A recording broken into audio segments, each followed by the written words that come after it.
Jewish Christians, also Hebrew Christians or Judeo-Christians, were the original members of the Jewish movement that later became Christianity. In the earliest stage, the community was made up of all those Jews who accepted Jesus as a venerable person of the Messiah. As Christianity grew and evolved, Jewish Christians became only one strand of the early Christian community, characterized by combining the confession of Jesus as Christ with continued adherence to Jewish traditions such as Sabbath observance, observance of the Jewish calendar, observance of Jewish laws and customs, circumcision, and synagogue attendance, and by a direct genetic relationship to the earliest Jewish Christians. The term Jewish Christian appears in historical texts contrasting Christians of Jewish origin with Gentile Christians, both in discussion of the New Testament Church and the second and following centuries.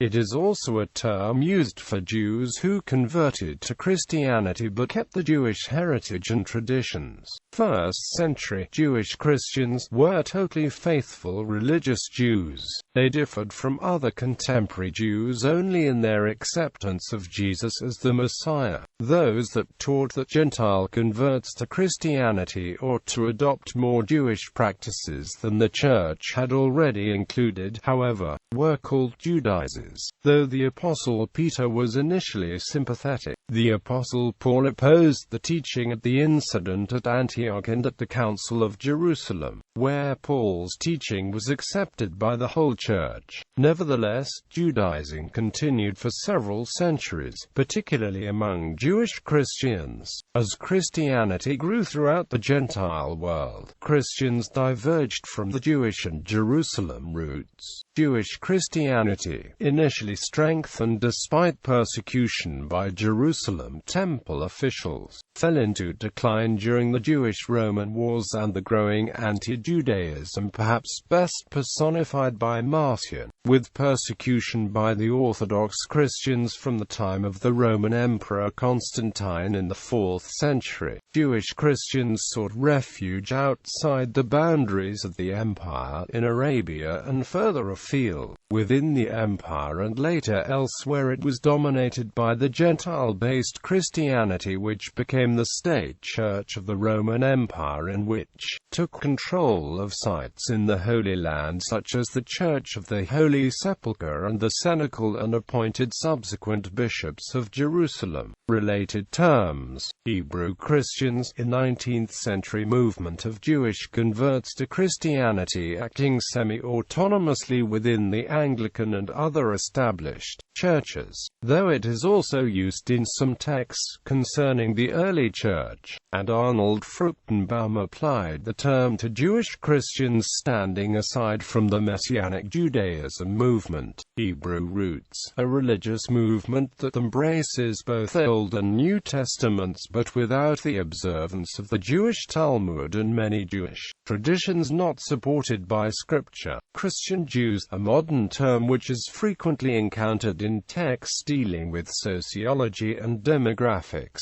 Judaizers, early Christians who maintained or adopted Jewish religious practices. For the period of the inception of Christianity until approximately the 5th century, Judean Christians, Christians from Judea who were predominantly Jewish.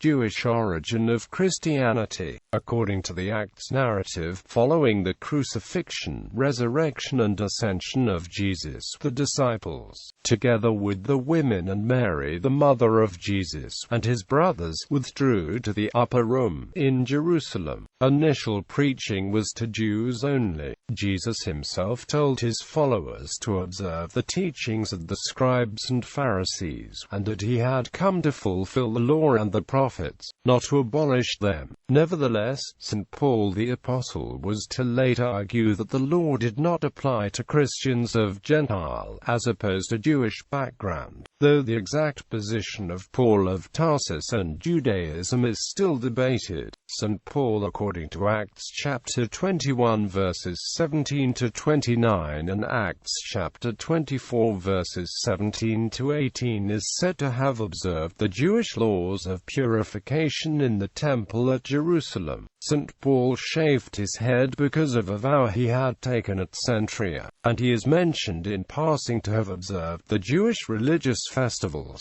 St. Paul wrote in Romans chapter 2 verse 13 that the doers of the law of Moses or Torah are justified in the sight of God, not those who merely hear it. Jesus Christ was celebrating the Jewish religious holiday of the Passover, a feast of the unleavened bread, when he held the Last Supper with his apostles according to Matthew chapter 26 verses 17 to 35, Mark chapter 14 verses 12 to 15, Luke chapter 22 verses 14 to 23, John chapter 13 verses 1 to 38, and I Corinthians chapter 11 verses 23 to 25. According to church tradition, the Roman centurion Cornelius is considered the first Gentile convert, as recorded in Acts chapter 10. Perhaps also God-fearer, a proselyte of the gate, though the exact meaning of these terms is disputed. The major division prior to that time was between Hellenistic and non-Hellenistic Jews,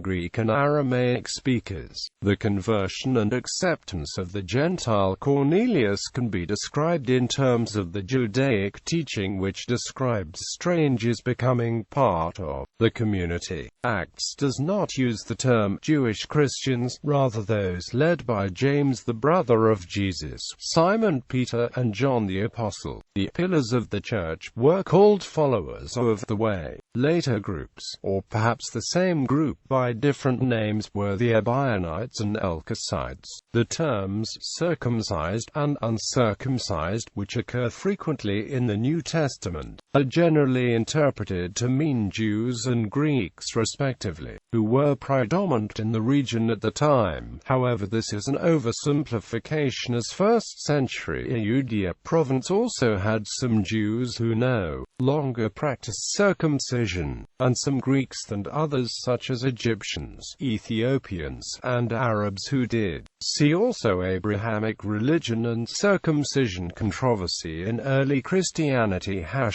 #Jewish background. The Council of Jerusalem and other developments. It has been argued that this Jewish Christian sect was in danger of being wiped out as they were being persecuted. The Acts of the Apostles depicts instances of early Christian persecution by the Sanhedrin, the Jewish religious court at the time. However, the historical reliability of the Acts of the Apostles is disputed. Peter and John were imprisoned by Jewish leadership, who were much annoyed because they were teaching the people and proclaiming that in Jesus there is the resurrection of the dead. The Sadducees in particular rejected the Pharisaic doctrine of the resurrection of the dead. St. Stephen was tried by a Sanhedrin for blasphemy against Moses and God and was stoned to death, under the watch of Paul of Tarsus, before his conversion. A further blow to this Jewish sect was the death of the second leader. According to Josephus, the brother of Jesus, who was called Christ, whose name was James, met his death after the death of the procurator Porcius Festus, yet before Lucius Albinus took office, which has thus been dated to 62. The high priest Ananus ben Ananus took advantage of this lack of imperial oversight to assemble a Sanhedrin who condemned James on the charge of breaking the law, then had him executed by stoning. Josephus reports that Ananus's act was widely viewed as little more than judicial murder, and offended a number of those who were considered the most fair-minded people in the city. 3 events would greatly affect the fortunes of early Jewish Christianity. The first was the conversion of Paul in the early 30s, the second was the Council of Jerusalem c. 50, and the third was the destruction of the Second Temple in 70 AD, which according to Josephus was one of the most significant events of the First Jewish-Roman War. Nonetheless, according to the church history of Eusebius, the line of Jewish Christian bishops of Jerusalem continued until the Bar Kokhba revolt, when Hadrian renamed the city Aelia Capitolina and barred all Jews except for the day of Tisha B'Av. After that, the Jerusalem bishops were uncircumcised Greeks. The cenacle as it exists today is a Gothic reconstruction, but it may be the location of the original Jewish Christian church. Heinrich Gratz postulated a Council of Jamnia in 90 that excluded Christians from the synagogues, but this is disputed. Jewish Christians continued to worship in synagogues for centuries.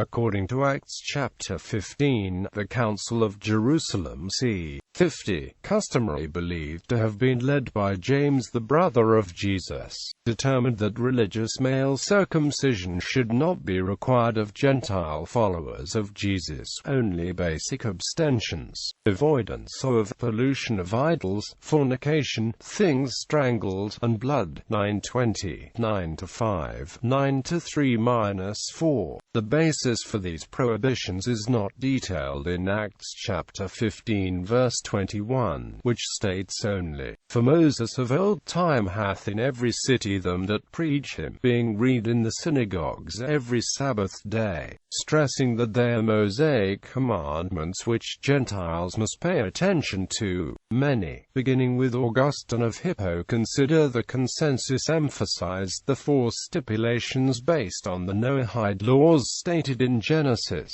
and applicable to all people. On the other hand, some modern scholars reject the connection to Noahide law and instead see Love 17:18 as the basis. Some modern Christians are also unclear as to whether this meant that this apostolic decree in some way still applies to them, or merely that the requirements were imposed to facilitate common participation by Gentiles in the community of Jesus' followers, so as to remind the Jewish followers of Jesus to uphold those laws applicable to them. According to Karl Joseph von Hefele, this apostolic decree is still observed today by the Eastern Orthodox. See also Biblical Law in Christianity, expounding of the law, and Noahidism. Early Jewish Christians included those who believed non-Jews must become Jews and adopt Jewish customs. They were derogatively called Judaizers, and even Paul used this term against Jesus' student Peter in public, according to Young's literal translation of Gal 2:14. "But when I saw that they are not walking uprightly to the truth of the good news, I said to Peter before all, if thou, being a Jew, in the manner of the nations dost live, and not in the manner of the Jews, how the nations dost thou compel to Judaize?"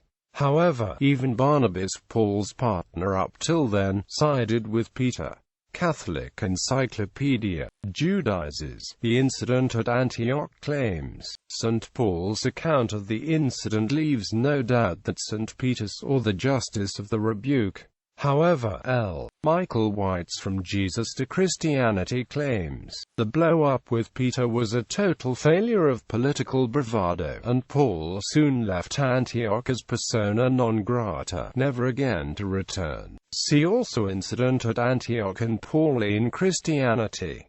Scholar James D. G. Dunn, who coined the phrase "new perspective on Paul," has proposed that Peter was the bridge man between the two other prominent leading figures of early Christianity, Paul and James the brother of Jesus. Marcion in the 2nd century, called the most dangerous heretic, rejected the 12 apostles, and interpreted a Jesus who rejected the law of Moses using 10 Pauline epistles and the Gospel of Luke. For example, his version of Luke chapter 23 verse 2, "We found this fellow perverting the nation and destroying the law and the prophets." Irenaeus in turn rejected Marcion and praised the 12 apostles in his Against Heresies 3.12.12. Being brought over to the doctrine of Simon Magus, they have apostatized in their opinions from him who is God, and imagined that they have themselves discovered more than the apostles, by finding out another God, and that the apostles preached the gospel still somewhat under the influence of Jewish opinions,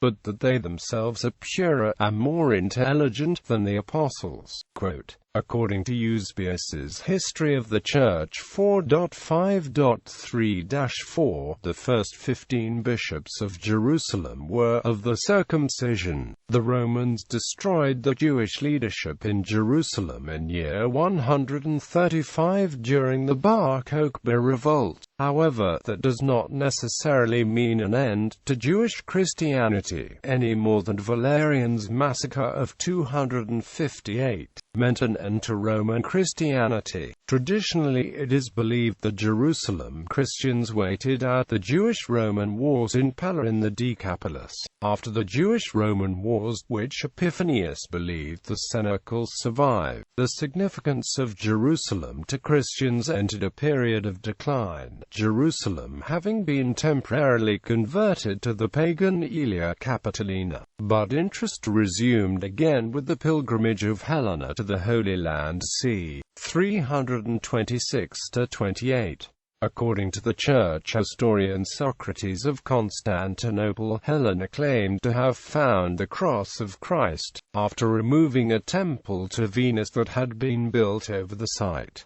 For that reason she is seen as the patron saint of archaeologists. Jerusalem received special recognition in Canon 7 of the First Council of Nicaea in 325. Later, under Justinian I, it was designated one of the Pentarchy, though the Pentarchy has never been recognized by Roman Catholicism, which instead claims papal supremacy. Circumcision controversy. A common interpretation of the circumcision controversy of the New Testament was that it was over the issue of whether Gentiles could enter the church directly or ought to first convert to Judaism. This controversy was fought largely between opposing groups of Christians who were themselves ethnically Jewish. According to this interpretation, those who felt that conversion to Judaism was a prerequisite for church membership were eventually condemned by Paul as Judaizing teachers. The source of this interpretation is unknown. However, it appears related to supersessionism or hyperdispensationalism. In addition, modern Christians, such as Ethiopian Orthodox and Coptic Orthodox, still practice circumcision while not considering it a part of conversion to Judaism, nor do they consider themselves to be Jews or Jewish Christians. Roman Catholicism condemned circumcision for its members in 1442, at the Council of Florence. Communities whose origins reflect both Judaism and early Christianity. Role of Hellenistic Judaism. Both early Christianity and early rabbinical Judaism were far less orthodox and less theologically homogeneous than they are today, and both were significantly influenced by Hellenistic religion and borrowed allegories and concepts from classical Hellenistic philosophy and the works of Greek-speaking Jewish authors of the end of the Second Temple period. Before the two schools of thought eventually firmed up the respective norms and doctrines, notably by diverging increasingly on key issues such as the status of purity laws, the validity of Judeo-Christian messianic beliefs, and, more importantly, the use of Con-Greek and Latin as sacerdotal languages replacing Biblical Hebrew, etc. Certain Christian communities of India, Syria, Lebanon, and Israel, Palestinian territories have traditionally been associated with some first-century Jewish Christian heritage. The Syriac Orthodox Church, the Greek Orthodox Church of Antioch, and the Melkite Greek Catholic Church of Antioch are churches with known Jewish Christian membership that dates as far back as the 1st century. All three churches had common origins in terms of membership, where the majority of adherents was a mix of Greeks and Hellenized Jews and Syrians from Antioch and the rest of Syria who adopted the new faith. The Syriac Orthodox Church follows the Antiochene rite that celebrates liturgy in Syriac and still still carries some particular customs that are considered today as purely Judaic in nature. Beyond Antioch, Alexandria and northwestern Syria, the main centers of Hellenistic Judaism in the Levant before the destruction of the Second Temple, the opening verse of Acts chapter 6 points to cultural divisions between Hellenized Jews and Aramaic-speaking Israelites in Jerusalem itself. It speaks of Hellenists and Hebrews. The existence of these two distinct groups characterizes the earliest Christian community in Jerusalem. The Hebrews were Jewish Christians who spoke almost exclusively Aramaic, and the Hellenists were also Jewish Christians whose mother tongue was Greek. They were Greek-speaking Jews of the diaspora who returned to settle in Jerusalem. To identify them, Luke uses the term Hellenistai, when he had in mind Greeks, Gentiles, non-Jews who spoke Greek and lived according to the Greek fashion. Then he used the word Hellenes, as the very context of Acts chapter 6 makes clear. The Hellenistai are not Hellenes. Some historians believe that a sizable proportion of the Hellenized Jewish communities of southern Turkey and Syria, Lebanon eventually converted to the Greco-Roman branch of Christianity that eventually constituted the Melkite churches of the MENA area. As Jewish Christianity originated at Jerusalem, so Gentile Christianity started at Antioch,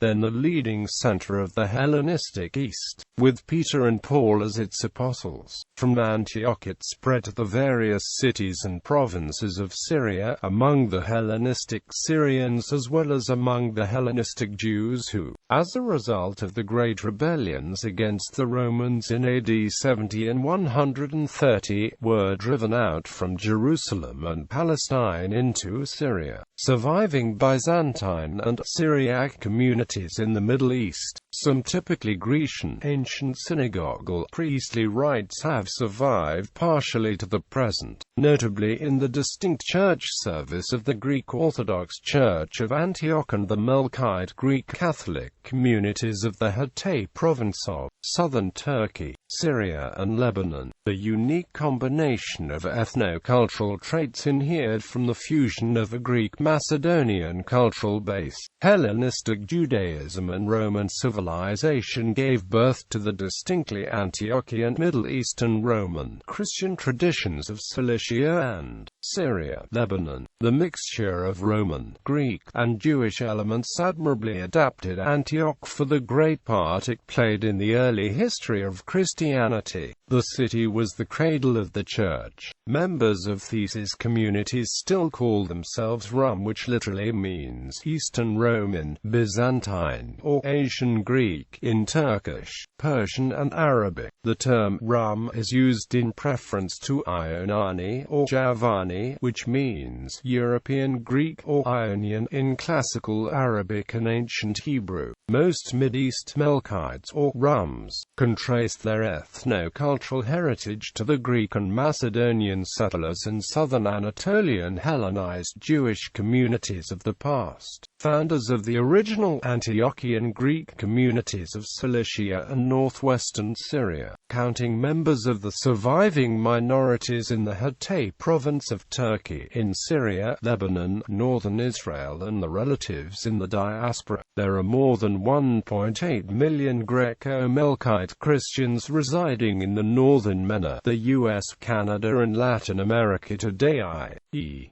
Greek Orthodox and Greek Catholic Christians under the ancient jurisdictional authority of the Patriarchates of Antioch and Jerusalem and or the Uniate offshoots. Today, certain families are associated with descent from the early Jewish Christians of Antioch, Damascus, Judea, and Galilee. Some of those families carry surnames such as Joanna, Hananiah, Saphun, Elia, Elias, Shamun, Shaman, Saman, Siman, Meniso, Salaman, Suleiman, Uwakam, Zachariah and others. Contemporary movements. Jewish Christians are ethnic Jews who have converted to or have been raised in Christianity. They are mostly members of Catholic and Protestant congregations, and are generally assimilated culturally into the Christian mainstream, although they retain a strong sense of the Jewish identity. Some such Jewish Christians also refer to themselves as Hebrew Christians. Examples include the Nazrani and Tamil Portuguese Jews of India, who historically have strong Jewish ties and still retain certain Jewish traditions. There is also a distinct movement of Hebrew Catholics in full communion with the Holy See. The 19th century saw at least 250,000 Jews convert to Christianity according to existing records of various societies. Data from the Pew Research Center that is of 2013, about 1.6 million adult American Jews identify themselves as Christians, most are Protestant. According to same data, most of the Jews who identify themselves as some sort of Christian were raised as Jews or are Jews by ancestry. According to 2012 study, 17% of Jews in Russia identify themselves as Christians. The Hebrew Christian movement of the 19th century was a largely Anglican-led and largely integrated initiative, with figures such as Michael Solomon Alexander, Bishop of Jerusalem 1842 to 1845. Though figures such as Joseph Frey were more assertive of Jewish identity and independence. Messianic Judaism is a religious movement that incorporates elements of Judaism with the tenets of Christianity. Adherents, many of whom are ethnically Jewish, worship in congregations that include Hebrew prayers. They baptize Messianic believers who are of the age of accountability, often observe kosher dietary laws and Saturday as the Sabbath. Although they do recognize the Christian New Testament as Holy Scripture, most do not use the label Christian to describe themselves. The two groups are not completely distinct. Some adherents, for example, favor Messianic congregations but freely live in both worlds, such as theologian Arnold Fruchtenbaum, the founder of Ariel Ministries. Bibliography.